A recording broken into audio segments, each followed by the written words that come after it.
Boa noite! Vamos iniciar hoje a nossa live de quarta-feira. E o tema hoje é ansiedade de doença. De doenças. Fixar comentários. Gente, boa noite. Achei que nem fosse conseguir chegar aqui na hora. Eu atendi o dia inteiro. Hoje foi um dia bem produtivo. Fico feliz quando isso acontece. Foi bem produtivo mesmo. Nossa, eu atendi muitos pacientes. Eu fiquei até com dor de ficar sentada, porque a minha cadeira não é tão boa. Eu percebi isso. Não é tão bacana. Vamos chegando, vamos esperar. Gente, esse assunto de ansiedade de doença. Boa noite, Fernanda. É um assunto que eu adoro, porque eu tenho um pouco de ansiedade de doença. Então, conheço bastante essa realidade. Galera da hipocondria, pode ir chegando. Gente, hoje eu vou falar eu vou abordar ansiedade de uma perspectiva que eu acho que vai ser muito bacana, muito mesmo. Vamos ver se o pessoal vai chegando para participar. Quem não puder assistir ao vivo depois vai ficar salva lá no YouTube. Mas eu espero que vocês participem. Chegar o pessoal. Gente, ansiedade de doença gera um sofrimento enorme. Como muitas coisas, né, da ansiedade. Como muitas coisas impactam. Oi, Camila, obrigada. E eu me arrumei voando. Só fui correndo, botei meu cordão que eu adoro. Obrigada. Eu achei que hoje nem fosse dar tempo. Gente, sabe uma coisa que eu tô tão feliz essa semana? Eu tô tão produtiva, né? Eu tô naquela... Tem semana que é assim, né? Que parece que nosso cérebro tá se tinindo. Eu tô nessa semana, assim, bem produtiva, bem animada. E eu tô esquecendo de comer. Isso é um evento a ser comemorado, porque é muito raro. Muito raro. E eu acho ótimo, porque eu tô buscando mudar a minha relação com a alimentação, né? Eu tenho que ver que a comida é para me nutrir e não para me gerar conforto emocional. Então é muito importante. Então vamos lá, gente. Esperar o pessoal ir chegando aos pouquinhos. É porque esse tema é tão bacana, eu tenho tanta coisa legal para falar que eu queria que tivesse mais gente já logo no início, mas não tem jeito, né? O pessoal vai chegando aos poucos. Aí uma coisa que eu quero pedir para vocês, gente, vocês que já estão aqui, que me seguem, que me acompanham, que me amam e que me adoram, façam um favor para mim, vamos divulgar o perfil. O Instagram tá cada vez pior com esse negócio de entregar conteúdo. Até os seguidores que me acompanham, se não tiverem ali atentos e priorizando e colocando lá como uma preferência, como favorito, acaba não recebendo. Então vamos divulgar. Eu tô querendo crescer esse perfil, mas não tá fácil, não tá fácil. O Instagram tá cada vez pior com esse negócio de entrega, né? Eu acho que é muita gente, na verdade, né? Boa noite, Vera. Então vamos lá, vamos iniciar. O pessoal que for chegando, depois pega ou assiste quando estiver lá gravado. Mas vamos começar a falar o nosso assunto de hoje. Ansiedade de doença ou hipocondria. Vamos falar um pouco sobre isso. Quais são os sintomas desse tipo de ansiedade, né? Por que chama ansiedade de doença, né?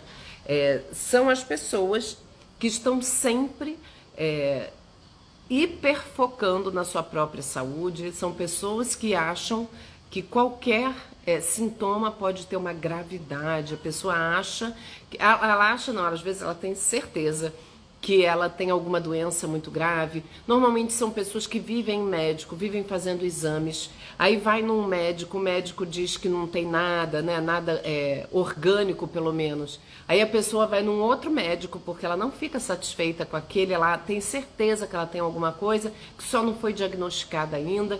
Então qualquer dorzinha de cabeça pode ser interpretada como um possível tumor cerebral, né? São pessoas que, por exemplo, isso eu falo com vários pacientes meus, nem leia a bula, né? Começa a tomar o remédio, às vezes inicia uma medicação e tal. Eu sempre falo, não leia a bula, porque são pessoas muito sugestionáveis, né? Que se lê lá na bula, reações adversas, entra lá em reações adversas e tem lá tontura, dor de cabeça, isso, aquilo, aquilo outro, a pessoa começa a sentir tudo aquilo que tá ali.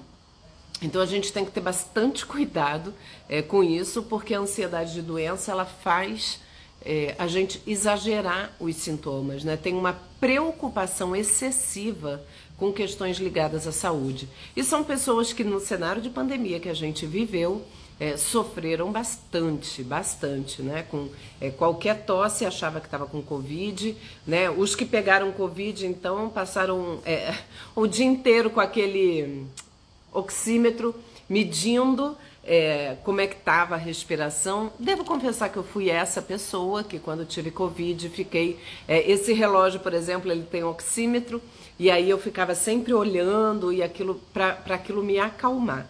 Né? Eu vou até compartilhar com vocês algumas experiências minhas, como a ansiedade de doença que eu tenho. E isso, gente, depois eu vou falar quais são as possíveis causas e tal, mas eu vou falar primeiro desses sintomas, para a gente se reconhecer ou não naquele perfil. Na ansiedade de doença, a pessoa... tudo ela quer saber, tudo ela quer se informar. Se ela vê que fica sabendo de alguém que estava muito bem de saúde, de repente aquela pessoa passou mal e morreu. Aí você fica, mas passou mal de quê? O que ela sentiu? Quais foram os sintomas? Né? A pessoa fica querendo mapear quais são os possíveis sintomas daquela doença para ela verificar se ela teria algo parecido. Né? São pessoas que costumam se informar bastante sobre aspectos de doenças, porque elas estão sempre muito preocupadas e buscando entender aquilo que elas possivelmente possam ter. Então, eu acho que até para os médicos é um pessoal meio chato, né? Porque eu sou dessas, né? Eu tenho praticamente um CRM. Qualquer coisa eu já vou mapeando o que pode ser. A unha está encravada, aí você joga lá, unha encravada. E aí você quer saber tudo, o que acontece, quais são os sintomas, o que isso pode gerar, qual é a forma de tratamento, qual é a gravidade. Né? E é claro, né, gente, que tem que tomar muito cuidado com essas informações que a gente colhe na internet, porque Dr. Google, às vezes, é um doutor cruel, né? E aí ele apresenta trabalhos científicos que são feitos baseados nas exceções, em casos raros, e aí a gente vai direto lá no caso raro e começa a achar que a gente poderia, será que eu tenho isso? Será que isso? Então, na verdade, a ansiedade de doença... tem todos os sintomas de ansiedade. Irlan, eu sou assim, já sei tudo de AVC para mais tarde já saber reconhecer. Irlan, eu sou terrível com isso, porque eu tenho, né? A minha ansiedade, ela é principalmente de doença. Né? Então, assim, eu sempre fico muito hiper preocupada. Não, quando eu não tô bem, né, gente? Aí depois eu vou até avaliar, compartilhar isso com vocês. É claro que na maior parte do tempo, se a nossa ansiedade tá baixa, isso não é uma coisa que me preocupa. Mas um dos sinais que eu tenho que a minha ansiedade tá começando a ficar excessiva é quando eu começo a ficar, não sei, eu tô esquisita, começo a achar que eu tenho coisas. Então é aquele momento que a gente tem que ficar atento, né? Mas deixa eu só voltar aqui, Irlan. Sim. E aí, eu acho que são questões que a gente tem que notar, né? Essa ansiedade de doença, muitas vezes, leva a gente a se informar. Só que aí tem vários níveis, né, gente? Como qualquer tipo de transtorno, né? A ansiedade de doença é um transtorno de ansiedade, a hipocondria é um transtorno de ansiedade. E ela tem os sintomas da ansiedade, que quais são eles, né? Um excesso de preocupação, a pessoa ficar antecipando cenários catastróficos antes deles existirem, né? Por exemplo, vários seguidores já me mandaram isso, de um sofrimento gigantesco, né? Eu tive uma seguidora que teve isso, ela me relatou que ela teve que fazer uma biópsia de um caroço, esqueci o nome, de um cisto que ela retirou da mama, e ela não dormia enquanto o resultado não saía. Ela ficou enlouquecida, pintando os piores cenários, desesperada. Meu Deus, o que vai ser da minha vida? Porque eu vou morrer, porque eu vou não sei o quê. Milhões de sintomas, assim, ansiosos, terrível. E aí tem todos os sintomas de crise de ansiedade, né? Dos pensamentos negativos, das ideias, dos pensamentos que ficam se repetindo obsessivamente sobre aquele assunto, insônia, taquicardia, tremores pelo corpo. Aí a pessoa sente tudo. E quando o resultado saiu da biópsia, não era nada grave. Era só um cisto, né? Não tinha nada a ver com câncer nem com nada. Então, olha que gasto de energia e que sofrimento completamente desnecessário, porque foi baseado numa fantasia que ela teve em relação a um exame que ela realizou. né? Então, e a gente tem que tomar muito cuidado com isso, porque o que mata o ansioso são os pensamentos. Eu, por exemplo, eu falo que eu tenho ansiedade de doença, porque eu tenho essa preocupação com questões ligadas à saúde, mas eu não tenho num nível tão elevado. Por exemplo, eu sou muito preocupada com questões de saúde. Então, se eu me sinto mal, eu vou no médico. Eu já quero ir logo no médico resolver meu problema, né? Eu não fujo de médico, eu corro no médico porque eu quero saber o que é e tratar. Aí, por exemplo, eu tenho meu cardiologista que eu faço acompanhamento. Se eu sinto qualquer coisa, eu marco o cardiologista e ele é um amor, ele sempre me tranquiliza. Aí ele fica, Adriana, morrer não é assim. A gente não morre tão fácil. Você não vê que tem gente que toma 8 tiros e não morre. O nosso corpo não é tão frágil. E aí a gente conversa, eu dou risada, faço os meus exames e saio de lá tranquila. Né? Eu me tranquilizo indo no médico, faço os exames, eu acredito que tá tudo bem. Tem pessoas que têm um nível de ansiedade de doença tão alto que não adianta fazer exame. Aí ela faz aquele exame e acha que não é. Aí ela vai num outro médico ouvir uma outra opinião. Aí ela faz mais exames e tá sempre investigando algum possível problema de saúde. Né? Então a gente pode imaginar o nível de sofrimento que isso pode gerar. Né? Eu que tenho isso, mas num nível controlado, porque eu me conheço, eu conheço a minha ansiedade, eu sei que são sintomas que são gerados por meus pensamentos na maior parte das vezes. Eu procuro dar um jeito, principalmente de minimizar a minha ansiedade, para isso diminuir.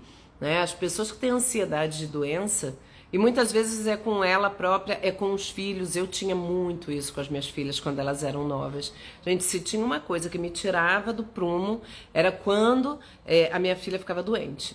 Ah, tá com febre. Aí eu já ficava, ai meu Deus, encosta o queixo aqui. Gente, será que é só uma febre? Será que é uma meningite? E nunca tiveram nada grave. Não foi uma situação traumática com elas que gerou isso. Mas, por exemplo, eu experimentei uma situação traumática na minha história, né? A minha mãe morreu muito jovem e de repente do coração.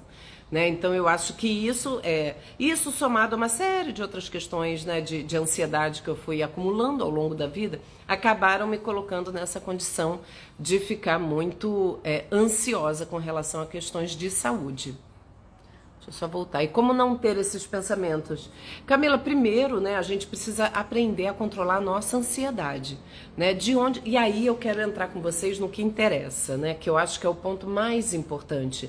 Os sintomas da ansiedade de doença, quem tem reconhece, né? A gente sabe que tem um certo...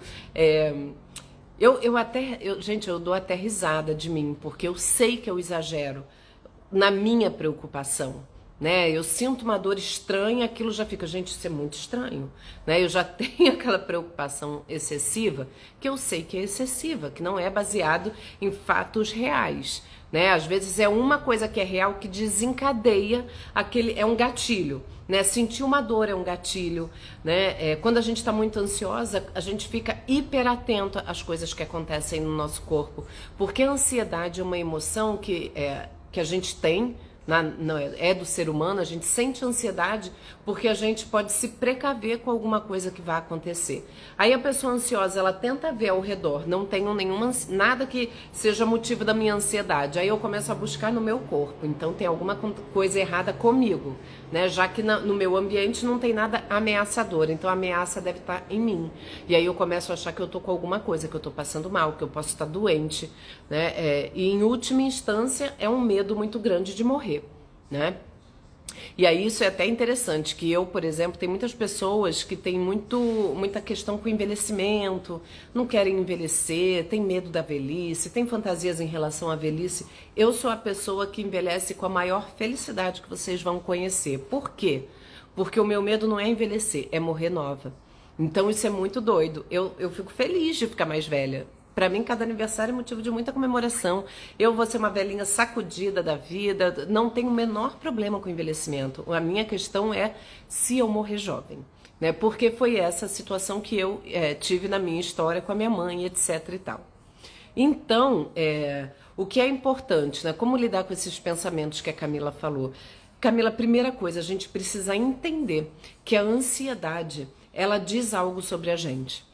É tentar entender o que aquele monte de medos, né? Por que eu tenho medo? Por que eu tenho tantos sintomas físicos? Por que eu acho o caminho do corpo para falar sobre algum sofrimento? Né? Na verdade, os sintomas de saúde que a gente apresenta e esse medo excessivo, a gente precisa tentar entender medo de quê? Por quê? De onde vem? Quais são esses sinais? O que está por trás dessa minha ansiedade toda?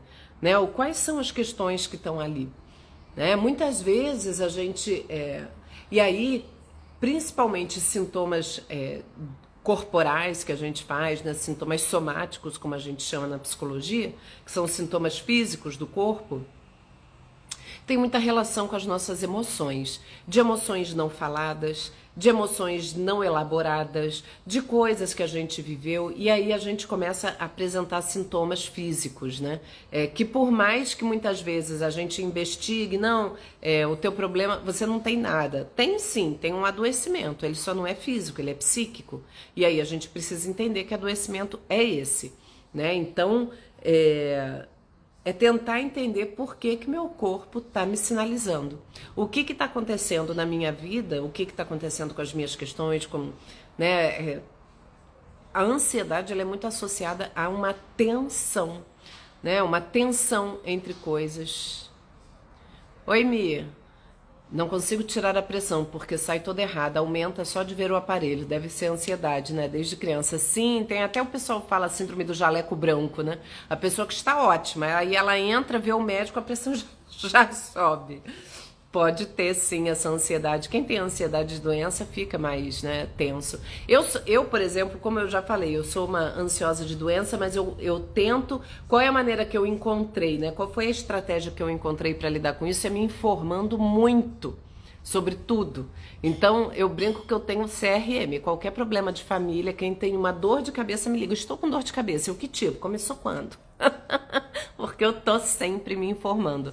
Então, por exemplo, eu não tenho essa ansiedade da pressão porque eu quero saber como tá minha pressão, não é uma coisa que me deixa nervosa, eu sei que aquilo é importante, eu tenho todo um controle. Então, cada um vai ter uma maneira de apresentar os sintomas e precisa buscar estratégias para driblar esses sintomas. Isso é importante. E é claro, gente, que nem sempre a gente consegue, né? Já aconteceu de eu ter uma mini crise de ansiedade, ficar muito ansiosa, me tremendo e tal, muito preocupada com alguma questão de saúde que eu achava que estava apresentando, mesmo sabendo, eu sei que é da minha ansiedade, mas às vezes o sintoma é muito intenso, então é muito difícil controlar. Depois que passa eu fico até rindo, gente do céu, muito doida e tal, mas... É brabo, né? Na hora que a gente passa, né? Até a gente tentar, e aí eu faço tudo que eu ensino pra vocês. Controle de respiração, tento me acalmar, mentalizar e eu consigo, né? Então, é possível controlar. Deixa eu só voltar aqui, eu tava falando alguma coisa que eu perdi, agora tô tentando me lembrar. Primeira vez que consigo participar da live, moro na Nova Zelândia. Ai, que legal, Érica, que honra você aqui, muito obrigada pela audiência. Seja bem-vinda. Mas voltando então às questões da ansiedade que eu estava dizendo, o importante é a gente começar a identificar por que a gente está fazendo aquele sintoma, o que ele diz sobre mim, o que está acontecendo, por que eu estou apresentando isso agora. Né? Por que está indo para o meu corpo? O que está acontecendo? Que emoções não elaboradas para vocês observarem, para entender. Criança, por exemplo, faz muito sintoma físico. A criança não sabe ainda nomear muito bem as emoções. Ela não consegue dizer o que está acontecendo. Criança tem muita febre emocional. Criança, quando está ansiosa, ela não chega e fala, eu estou muito ansiosa. Eu já cansei de receber, né, criança com ansiedade, e o sintoma que vem normalmente encaminhado por pediatra, porque a criança fica tonta, porque a criança fica enjoada, sente muito enjoo, porque a criança tem dores de barriga muito frequentes, vai muito pro corpo, né? A ansiedade, ela é muito física, e a criança, ela não consegue nomear, ela não consegue dizer o que está acontecendo, o que ela está sentindo, o que pode estar causando. Então, eu acho importante dar essa explicação em relação à criança, porque assim a gente consegue entender Como muitas vezes a gente também não consegue nomear, a gente não consegue identificar aquele sintoma como tendo uma raiz psicológica, emocional. A gente acha que está tendo alguma coisa, a gente tem certeza. Eu já relatei para vocês aqui milhões de vezes o primeiro ataque de ansiedade que eu tive, que eu tinha certeza absoluta que eu estava infartando. Não era uma dúvida, era uma certeza. Tanto que eu parei o carro, fui para o hospital, etc e tal. Então, os sintomas, eles são muito reais. Isso também é importante quando a gente vê uma pessoa com ansiedade de doença. Ah, isso é coisa da tua cabeça. Ah, para com isso. Não é, né? A pessoa sente aquilo e a ansiedade, ela gera sintoma físico. E às vezes, para a pessoa que tem ansiedade de doença, tudo é gatilho, uma dorzinha de cabeça, ai meu Deus, é um tumor, é um AVC, como o Irlan disse, né? É infarto. Quantas vezes, gente, eu já pesquisei tanto sobre infarto e é uma coisa que eu prefiro nem, tem algumas informações que é melhor a gente nem ter, porque você começa, né, a sentir aquilo, né? Você começa a achar que tá tendo determinada coisa, então isso é muito maluco. Tatiane, tive diagnóstico de arritmia e após isso desenvolvi transtorno de pânico. Hoje faço terapia comportamental cognitiva e acompanho psiquiatra e medicamentos controlados. Fico prestando atenção no meu coração a todo momento. Pois é, Tatiane, eu tenho também uma arritmiazinha, eu tomo até hoje propanolol desde quando eu tive esse primeiro ataque, porque na verdade eu tive uma arritmia dirigindo e eu dei um sentido de morte para aquilo, mas não o tipo de arritmia que eu tenho, por exemplo, não me leva à morte. É uma arritmia gerada por situações de estresse, mas vem aquele bolo assim, dá um negócio muito esquisito. Eu ainda tenho isso, mas pouco, porque eu tomo propanolol. Então sim, né, a arritmia ela pode ser um gatilho para você desenvolver um transtorno de pânico, por exemplo. Eu tive um ataque de ansiedade, mas eu não cheguei a ter um transtorno de pânico, porque enfim, né, fui correndo imediatamente buscar entender o que estava acontecendo. Então, paciência, você vai melhorar. Eu não sei desde quando você tem o diagnóstico, nem de quando você se trata, mas você vai melhorar do pânico, né? O pânico ele tem uma boa resposta ao tratamento psicológico e psiquiátrico. A minha é extrasístole supraventricular. Eu não sei o nome do que eu tenho com tanto detalhe assim, mas enfim. Mas fica tranquila, porque do pânico, essa coisa de prestar atenção no coração, eu tenho um pouco isso também. Eu tenho esse relógio que mede batimento, que mede tudo. Então, de vez em quando, muito pouco, quando eu não tô bem, eu fico mais atenta a essa frequência cardíaca. Isso é uma maluquice, mas isso passa. Quando você começar a se sentir melhor, quando você estiver avançando na sua terapia pessoal, você vai conseguir lidar com isso com muito mais tranquilidade, né? A ansiedade baixando, que é o caso, o transtorno de pânico é um transtorno de ansiedade, você vai conseguir, isso tudo diminui. Eu, sinceramente, hoje eu vivo muito tranquilamente, né? Assim, é muito difícil eu ter algum episódio de ansiedade. Ainda tem de vez em quando, mas é raro. Fui no arritmologista e ele disse que não é perigoso, mas vivo com oxímetro no dedo. Ô inferno, Tatiane! Você faz terapia há quanto tempo? Gente, a terapia é muito importante, pra gente entender, né, que medo é esse que a gente carrega, que tanto medo da morte que a gente tem, né, por que a gente tem, de onde vem isso, né, como lidar com isso, e tem muito a ver com essa tensão, né, essa tensão do controle, né, a pessoa ansiosa é muito controladora, faz um mês, foi ontem, você vai melhorar. Você vai rir ainda muito disso, porque isso passa, fica em paz. Você vai ter uma melhora significativa, sim, isso aí melhora mesmo. Não que você nunca mais vá ter, né?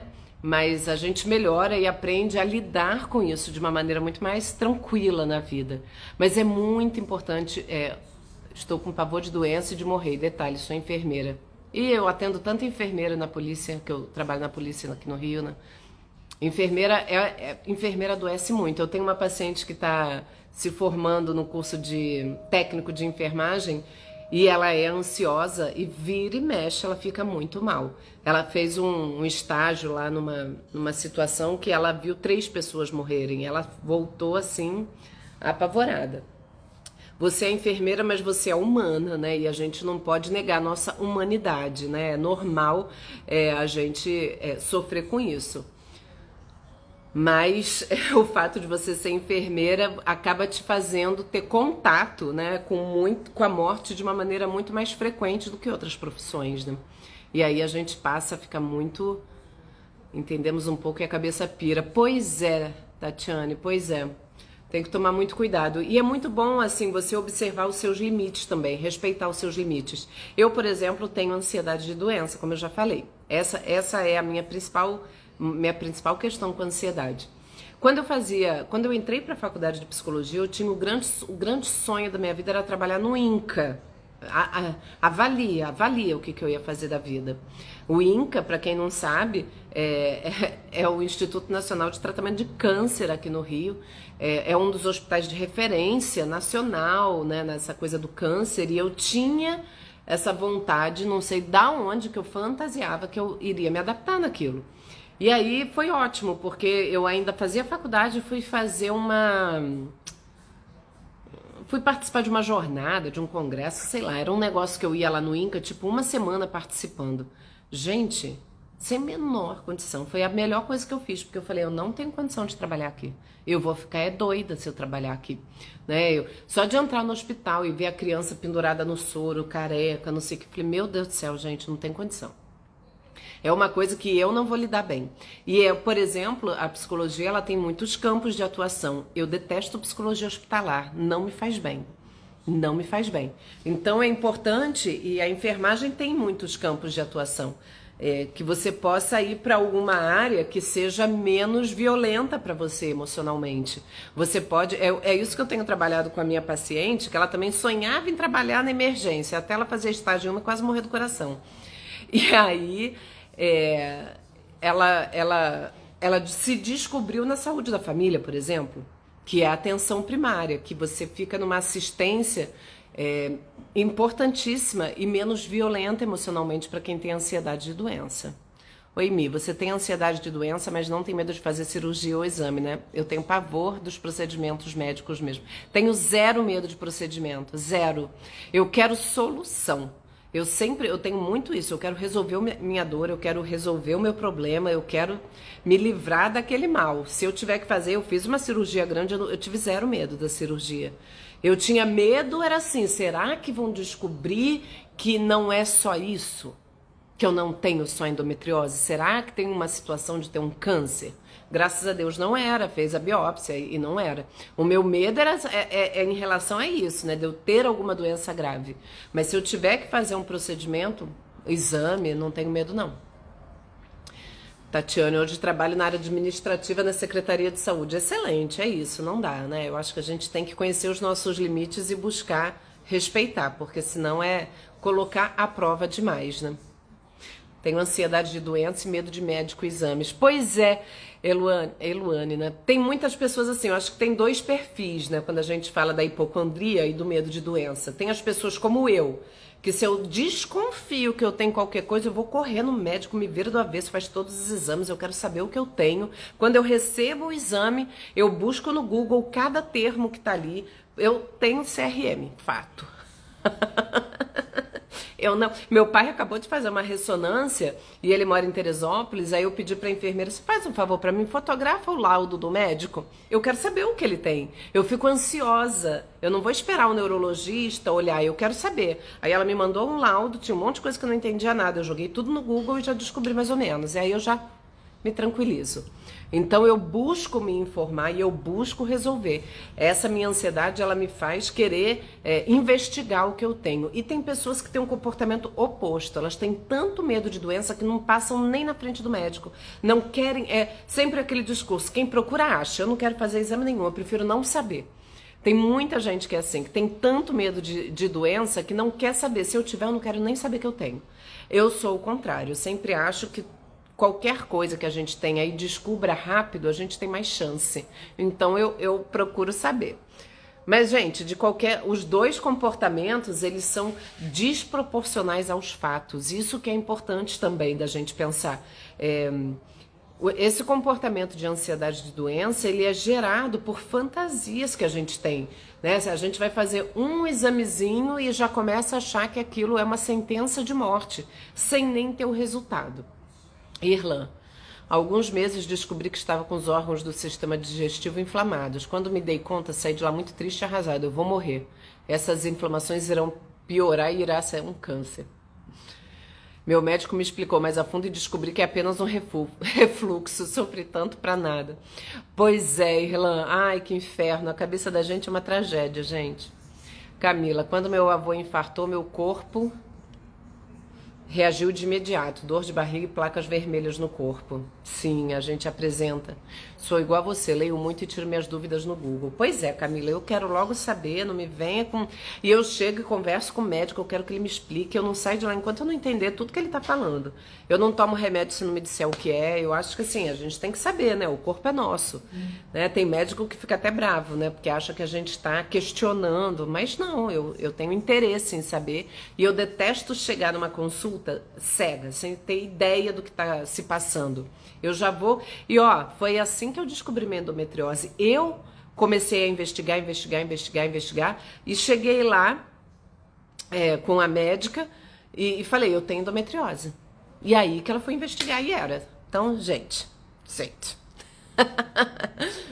Oi, Luísa, você tem filho? Se sim, me fala como administra esse medo com sua filha. Já que você falou de sua ansiedade, veio do trauma de perder a sua mãe de maneira rápida e muito cedo. Então, Luísa, eu tenho 2 filhas. Tem 2 formas de avaliar. Você diz o meu medo das minhas doenças ou das delas? Porque eu tenho essas 2 ansiedades, né? Quando elas eram pequenas, principalmente minha filha mais velha, ela ficava muito doente. Ela chegou a ser internada, ela tinha muita sinusite de repetição e tomava muito antibiótico. Eu ficava em pânico. De verdade, assim, não tinha muita solução. Enquanto ela não melhorava, eu não sossegava. Eu ficava a noite toda indo na cama, media a temperatura, eu sempre imaginava. E ela chegou a ter suspeita de meningite quando ela foi internada. Foi uma coisa horrível. Então, eu vivia muito preocupada com elas, com questões que envolvessem a saúde delas. Mas, graças a Deus, as 2 são saudáveis e hoje elas são maiores. Então, elas não são tão frágeis quanto elas eram pequenas, né? Semana passada, minha filha mais nova ficou gripada. Aí eu já quero logo remediar, toma isso, toma aquilo, faz isso, faz aquilo, e xarope, pá. Aí ela não melhorava, aí eu já começo estranho, já começo a ficar tensa. Aí eu fiz o quê? Comprei o teste de Covid, não era Covid, já alivia. Eu vou driblando. Hoje, como elas já são adolescentes, elas não são tão frágeis quanto elas eram e elas podem me dizer exatamente o que elas estão sentindo. Então isso me tranquilizou enormemente. Agora, quando elas eram pequenas, eu sofria. Não era fácil. E com relação ao fato de eu morrer, por exemplo, e acontecer... Minha mãe morreu nova, mas minha mãe teve a gente muito nova. Ela morreu com 47 anos, mas eu já tinha 25. E já era casada, inclusive. Então, mas foi traumático, claro que foi, né? Principalmente por ser inesperado. E eu acho que é isso que mata o ansioso. Essa incerteza, essa falta de controle, né? Porque como esse excesso de informação que eu busco, que a Camila disse que também busca, né? A gente quer se informar, é uma tentativa de controlar, né? A gente tenta controlar. O que o ansioso quer na vida? Controle. Eu quero controle, eu quero estabilidade de cenário, né? Então, por que a ansiedade deu um boom na pandemia? Porque você quer cenário mais instável do que um vírus que ninguém conhece? Mas na pandemia eu não tive nenhum problema de ansiedade, porque eu estava bem na minha vida pessoal. E aí isso também vale pra gente pensar. A ansiedade, ela, seja do que for, né? Mas no caso de doença, ela vai piorar se a gente tiver com alguma questão pessoal, se a gente estiver num momento delicado da vida. Isso também altera, né? Hoje eu sou tratada, né, passei já, não por psiquiatra, mas na época meu cardiologista me medicou e eu fiz terapia e faço terapia, então isso, a gente vai aumentando o nosso repertório emocional para lidar com essas questões, né? E o meu medo de morrer também era pior quando eu era mais nova. Eu tinha medo de morrer e deixar minhas filhas, é claro. Hoje elas são mais adolescentes, então isso também minimizou bastante. Por isso que eu falo que tem relação também com a nossa vida pessoal, com o momento que a gente está vivendo. A fase da mãe com crianças pequenas, né, é uma fase de muita insegurança para a mãe. de diversos aspectos, né? Será que eu tô indo no caminho certo? Será que tá tudo bem? Será que eu tô educando direito? A gente tem muitos dilemas, né? Então, é uma fase que a ansiedade de doença me pegava muito mais do que hoje, com certeza. E aí, gente, e aí como é que a gente pode administrar o medo, seja ele qual for, fazendo terapia, buscando autoconhecimento, tentando entender de onde vêm essas inseguranças todas, por que que a gente está fazendo isso, do que isso se trata. Vera, eu sou assim, não vou ao médico, principalmente ginecologista. Pois é, Vera, somos dois extremos nessa loucura. Ou a gente vive no médico, ou a gente não vai no médico nem em caso de morte. Somos três, sou o médico clínico geral da família. Ai, irmã, eu morro de rir. Eu sou clínica geral também, eu sou qualquer coisa. E eu não tenho medo nem piedade. Tá com problema anal, vem aqui, abre a bunda que eu vou olhar. Não tem nenhum problema. Com as minhas filhas já fui ginecologista. Ai, tô com não sei o que na pepeca. Abre a perna aí que eu quero olhar. Gente, é assim que eu resolvo. Delas, doença dela. Eu imagino toda a sua dor, pois é. Oi, Deb. Então, eu acho que isso é importante, Luísa, e todos vocês, né? A gente entender essa nossa vulnerabilidade, acolher, abraçar e buscar melhorar. É claro, né? A gente precisa aprender a lidar com isso de uma maneira saudável. Hoje eu dou risada das minhas maluquices, que nem eu me aguento, né? Mas eu vou te dizer, por que que eu permaneço fazendo essas coisas? Porque funciona. Por que que funciona? Porque eu vinha, por exemplo, com o meu problema de endometriose sem diagnóstico. A médica muito... E eu fui começar a pesquisar. Falei, gente, eu tenho endometriose. E aí, quando eu fui muito assertiva, muito firme com a médica, ela, não, vamos pedir uma ressonância. E, de fato, eu já estava toda tomada de endometriose. Então, essa atenção com o meu corpo, ela acaba sendo reforçada quando acontece uma história dessa, por exemplo, né? E quando se tem um diagnóstico, como reagir e não ficar deprimida? Camila, o que mata mais a ansiedade é a expectativa de alguma coisa. Quando ela se concretiza, a gente muitas vezes lida melhor do que a gente imaginava. E aí vale uma outra questão para a gente pensar. A gente muitas vezes... Ai, meu óculos está meio torto. Muitas vezes a gente se subestima. A gente escuta alguém falar, eu tenho certeza, se alguém me contasse que fez a cirurgia que eu fiz, eu ia pensar, gente, coitada, se fosse comigo eu não ia aguentar, não. Nossa, eu ia morrer do coração. Mas sendo comigo eu não morri, né? Eu tirei útero, ovário, 15 centímetros de intestino, apêndice, foi uma cirurgia gigante, né? E tá tudo bem, eu não fiquei em pânico. Quando a coisa se concretizou, eu tenho que fazer, né? Quando eu recebi o diagnóstico, eu chorei um pouco, fiquei preocupada, etc e tal. Mas bora, tem que fazer. Então, muitas vezes, o que deixa a gente em pânico é pensar na possibilidade de alguma coisa. Muitas vezes, até um diagnóstico de câncer, que a gente tem tanto medo e fantasia tanto, às vezes a gente se surpreende com a nossa reação. Porque a gente só sabe o tamanho da força que a gente tem quando a gente precisa dessa força, né? Por exemplo, se alguém me contasse que eu perderia minha mãe da forma como eu perdi, eu ia falar, gente, eu não vou sobreviver. E a gente sobrevive. Então, a gente se subestima bastante. A gente acha que não vai aguentar. Se isso acontecer, eu não vou suportar. Mas a gente suporta. A gente consegue ter recursos para lidar com isso. O problema da ansiedade é a expectativa que vai acontecer. Né? Então, as pessoas que recebem um diagnóstico e deprimem não necessariamente têm problema de ansiedade, de doença, não. Não, normalmente nem tem, né? Assim, aí tem outras questões presentes. E é claro, né? Eu acho que quando a gente tem um diagnóstico de alguma doença que seja grave, que vai impactar muito na nossa vida, na vida da nossa família, fazer um acompanhamento psicológico é bastante importante. Mas tem que ir ao médico e enfrentar o medo. Como enfrentar? Ir com medo mesmo. Com certeza, não tem outro jeito. Primeiro é pensar. Sabe uma coisa que ajuda muito, que eu falo pra vocês sempre, qualquer questão ligada à ansiedade, a gente melhora muito com meditação. Muito mesmo.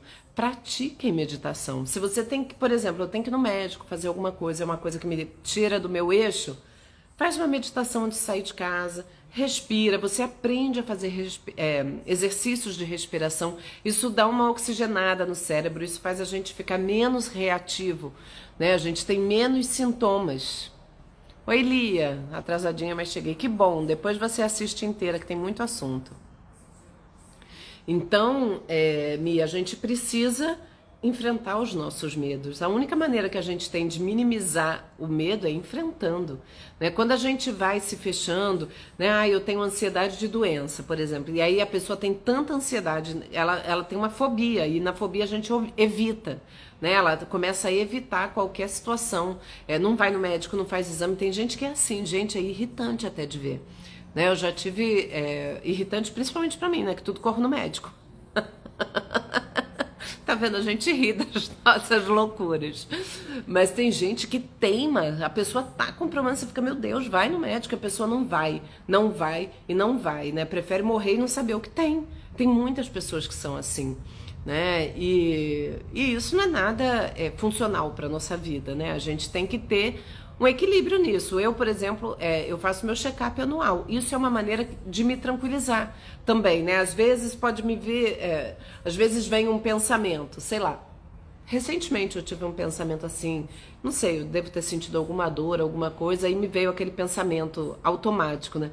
Ai, será que eu tô com alguma coisa? Aí eu lembro, não tô com nada não, fiz uma cirurgia enorme agora, fiz um monte de exame pré-cirúrgico, se eu tivesse alguma coisa teria aparecido. Né? Então, assim, a gente vai buscando dados objetivos que possam minimizar esses temores, esses receios, porque eles são fantasiosos, né? Oiê, Daniela tá aí de novo. Estou praticando meditação tem uma semana em Amando. Sempre tentei nada, dessa vez estou conseguindo me conectar. Nossa, eu amo também. Eu voltei a fazer meditação diariamente com a semana detox que eu fiz da Kim, né? Que eu já falei semana passada, da medicina Ayurveda e tal. E aí, uma das coisas do ritual que a gente tinha de manhã era meditar todo dia de manhã. Gente, é muito bom, muito bom.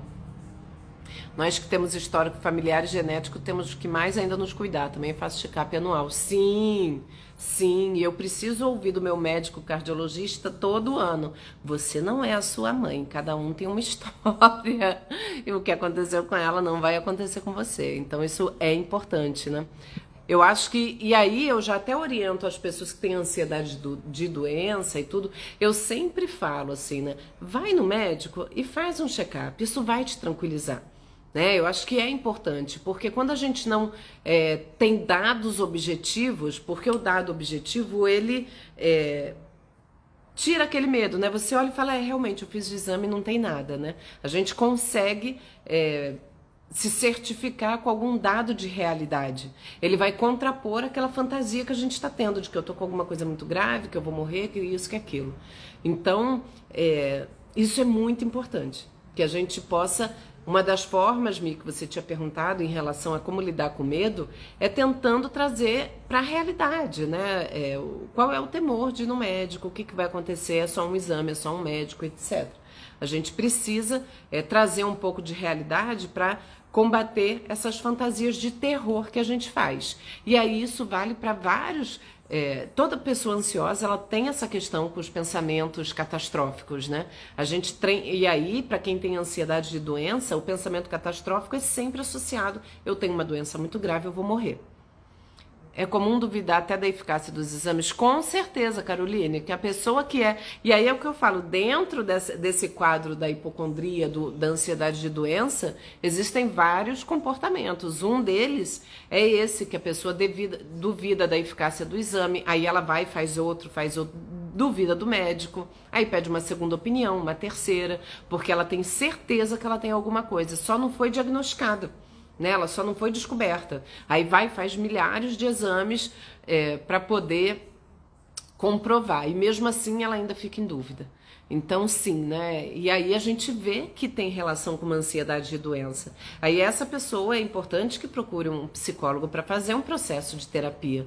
Né? A gente está hiperfocando. É uma luta, uma lupa de aumento, né? Que você coloca ali, a gente que tem, eu me incluo nesse diagnóstico da ansiedade de doença, quando a gente vai Quando a gente está na crise, né, quando a gente está muito tenso, muito apreensivo, que tudo vira um motivo de preocupação e tal, você vai deitar na cama, às vezes até o batimento cardíaco, porque o nosso corpo faz barulho, gente, o corpo de todo mundo. O processo digestivo faz barulho, a gente escuta, né, e o coração escuta, e aí a gente fica hiper atento a qualquer movimento do corpo. Te ouvir sobre a ansiedade também me acalma. Que bom, Camila, mas isso é importante. Eu acho que a orientação e a informação, ela acalma a gente, né? Eu acho que é importante. E eu sei que acalma falar com vocês sobre isso, do tipo, isso não é nada, isso é da ansiedade, isso... Muito bom te ouvir mesmo. Sim, isso acalma, eu sei que acalma. Sabe por quê? Porque eu vou lá no meu cardiologista ouvir dele também, que eu não tenho nada. Então eu sei que é importante, né? O problema maior é quando estamos super bem em todos os exames e vem a porrada. E nem pós algo na nossa saúde não sabe o motivo. Mas é assim, terapia é fundamental. Sim, gente, e aí o que coisas acontecem na vida de todo mundo, né? Dores, sofrimento, coisas inesperadas, eventos traumáticos. A gente passa por situações de perdas, de dores. E a questão é que na ansiedade a gente quer controlar isso, a gente quer prever isso, a gente quer se precaver disso. E a gente precisa entender que a gente não tem controle. Às vezes nem é a doença que mata, e sim a própria ansiedade. Com certeza, ali, é isso que eu falei, né? O mais difícil é a gente fantasiar que tem alguma coisa. Quando você tem, bom, eu tenho, e agora o que eu faço? A gente precisa lidar com isso, né? Então, a ansiedade sempre o que mata é a expectativa de alguma coisa.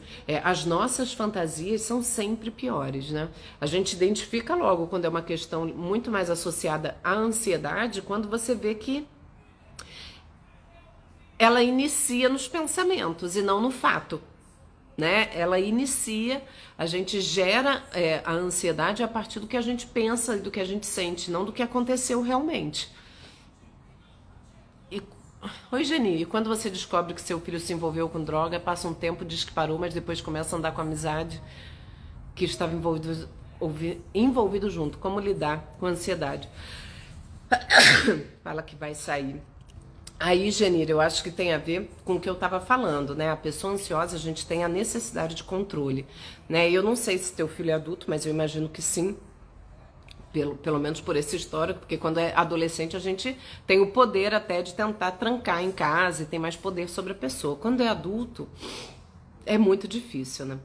É muito difícil. E aí é mais difícil porque você não é alguma coisa que dependa só da sua vontade, né? Porque não é alguma coisa que está se passando com você, né? É alguma coisa que se passa com seu filho. E com ele você sempre vai ter um limite de atuação, de intervenção, porque no outro... Isso é muito difícil, essa é uma dor muito grande, né? E aí eu estava até falando sobre isso outro dia, é a gente lidar com a nossa impotência diante de algumas coisas, isso é muito difícil, mas é um trabalho que precisa ser feito, né? A gente aceitar que nem tudo depende da gente, que nem tudo eu posso fazer e nem tudo eu posso mudar, né? E é muito difícil quando é filhos envolvidos em situações pesadas, né? É brabo, gente. E aí eu acho que é muito aquela história, né, que tem até meme com isso. Eu tenho que fazer terapia para poder lidar com quem deveria fazer e não faz, né? Mas eu acho que é isso, né? Fazer terapia para poder minimizar o teu sofrimento diante dessa impotência, né? Porque a gente não muda o outro. Infelizmente, a gente tem uma intervenção muito limitada quando se trata do outro. Por isso que eu sempre falo isso, né? A gente não muda o outro, então eu mudo a mim mesma, né? A forma como eu vou lidar com isso é que tem que mudar. Então, é muito complexo.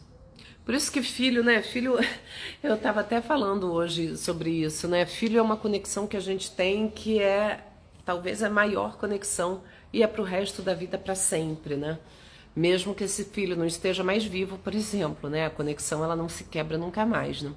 Tem gente que acha que relacionamento é prisão, não é nada. É porque não teve filho para saber o que é prisão. Prisão emocional, né? A gente sempre vai ter aquele vínculo emocional, não tem jeito, né? Às vezes é filho adulto e a pessoa tá lá morrendo de preocupação. Não tem muito jeito. E eu acho que a gente precisa lidar também com a nossa humanidade, sabe? Acolher as nossas vulnerabilidades, acolher as nossas, reconhecer o nosso lado sombra, né? Se for partir, boa noite, Ivonete, já tô acabando.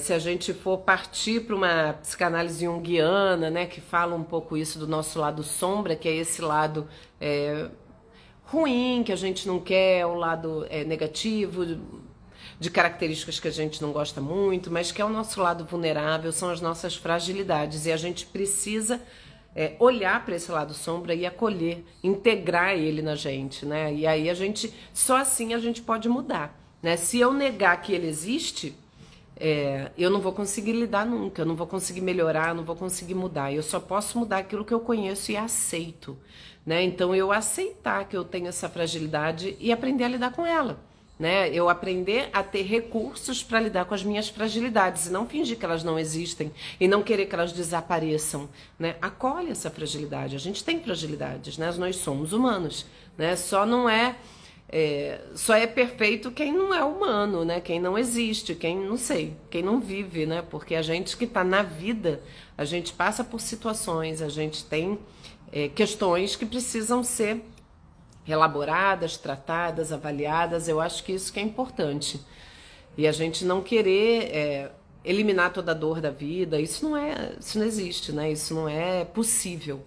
Então a gente acolher essa dor, acolher essa forma que a gente tem de funcionar, entender principalmente, gente, entendam que esses sintomas que a gente apresenta de ansiedade, seja de ansiedade de doença, ou outro tipo de ansiedade, ou outro tipo de sintoma psicológico, entender que isso sinaliza para alguma coisa, né? Eu, por exemplo, como eu falei para vocês, que tenho ansiedade de doença, quando eu começo a ficar excessivamente preocupada com questões relacionadas à minha saúde, é hora que, opa, o que está acontecendo, né?